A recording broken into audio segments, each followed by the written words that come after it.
Not looking forward to this trip. I got a feel for it when I flew over before.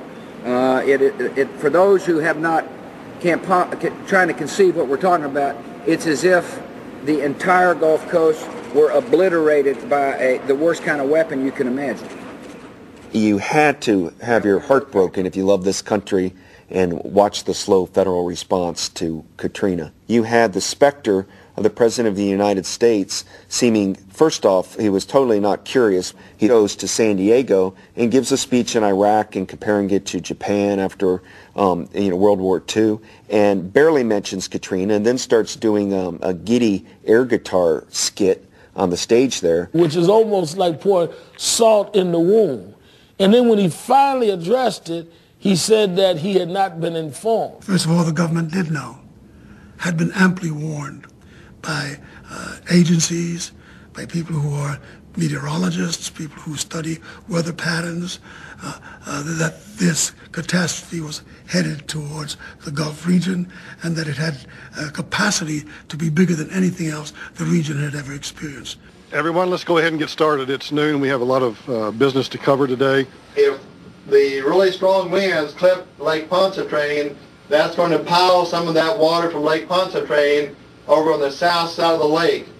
I don't think anyone can tell you with any confidence right now whether the levees will be topped or not, but that's obviously a very, very grave concern. I do want to thank the good folks in the offices of Louisiana and Alabama and Mississippi for listening to these warnings and preparing your citizens for this huge storm. So there was information. Why the government of the United States, and particularly Bush, decided not to respond and not to pay attention to that, I think was based upon a host of reasons. First of all, the arrogance of power, huge arrogance on the part of the government. It didn't mean that much to other things that were capturing his attention and that he thought was far more important. And when it did finally happen, he just felt that the people who were caught in this terrible tragedy were, first of all, socially of no importance, and certainly racially of no importance as well. There's going to be plenty of opportunities to help later on. But right now the immediate concern is to save lives and get food and medicine to people so we can stabilize the situation. Again, I want to thank you all for, and Brownie, you're doing a heck of a job. And Brownie, you're doing a heck of a job. And Brownie, you're doing a heck of a job.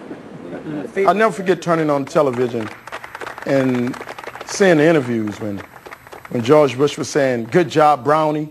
And then they flipped to the screen with George Bush flying over, looking out of the airplane at the devastation below. He needed to have put his boot heels on the ground, to have touched the floodwaters, to have smelled the death. Lyndon Johnson in 1965 came down to the Ninth Ward, and in the pitch blackness of night, in his awkward Texas way, had a big old flashlight with him, and went out there and put a flashlight on and said, "This is your president. I am here." In some ways, that's a funny LBJ story, but what Johnson was saying is, we care. I represent the American people, and you may have lost your home, you may have lost all your heirlooms, but we care. You mean something to us. How could it be that in a country that's supposedly the richest country in the world, where the 82nd Airborne are prepared to be anywhere in the world in a day and a half, where we were in the region, Sri Lanka, where the tsunami hit in less than 2 days, here we are, day 4, day 5, and the federal government still had not made it to New Orleans. You were unaware of the situation at the convention center till yesterday. When yesterday did you become aware? I think it was yesterday morning when we first found out about it. We were just as surprised as everybody else. We didn't know that the city had used that as a staging area. That shows how difficult communications are. FEMA's been on the ground for 4 days, going into the 5th day. Why no massive airdrop of food and water? In Banda Aceh, in Indonesia, they got a food drop 2 days after the tsunami struck. We're feeding those people in the convention center. We have fed over 150,000 people as of last night.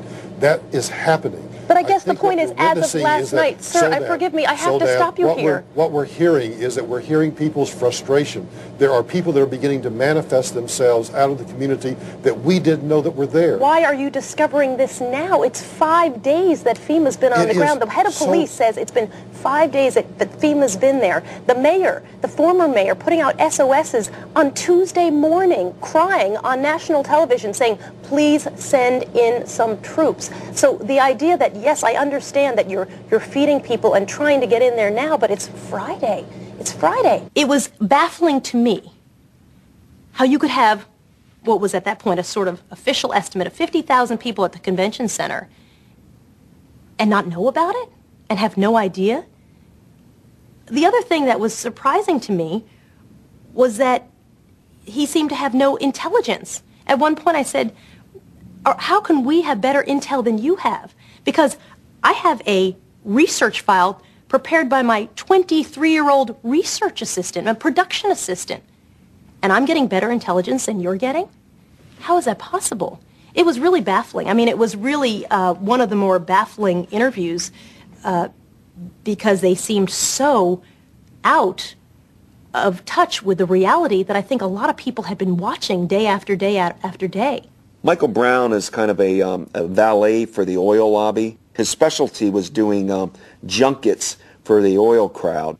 He'd get them a hunting lodge up in Wyoming where they could have 2 perfect weeks to get away. And so he slowly worked his way up the ladder in that way, and he was given FEMA, which is it's like giving somebody the ambassadorship to Luxembourg or something as a patronage. Who knew that Bush had appointed the head of the Arabian Horse Association to run FEMA? New Orleans was on the hit list of 3 worst disaster zones: a terrorist attack in New York, earthquake San Francisco, breached levees in New Orleans. Instead, FEMA and Homeland Security treated the hurricane as if the levees never breached. They'd never understood that the complexities of a city 80% underwater, which is what happened to New Orleans by the end of that first week. Michael Brown, and I never thought I'd live to see this day to defend Michael Brown, but he was scapegoated because Michael Brown was not the main problem. It was Michael Chertoff, who was the head of the Department of Homeland Security. Chertoff had the responsibility to name this an incident of national significance. Once he did that, that was the golden key to unlock federal resources to make sure that the federal government would respond to disaster. Since he didn't do that, Michael Brown's hands were tied. In the Bush administration, I mean, if you go through each one of them and say, where were you when the golden hour came? Dick Cheney, fly fishing. You fail Karl Rove, nowhere around. You have Chernoff, Atlanta on a disease prevention kick. I mean, you see Condoleezza Rice shopping. Dr. Condoleezza Rice doing that looked very poorly. She was at Ferragamo's buying shoes. I think a white patron came up to her, maybe a white woman, and said, "How dare you?" While people are down there drowning. It was like the Sandman hook. Whoop! She got pulled off, brother. That was a mini Apollo stage, and she wasn't hitting it. So they pulled her off stage. Then she goes to Spamalot that night. And when the cameras frame her familiar figure, once the lights come on and they see it's Dr. Condoleezza Rice, boo, they began to boo her. And then the next day, she's hitting tennis balls with Monica Seles at a club. So Blahniks, Broadway, and balls are more important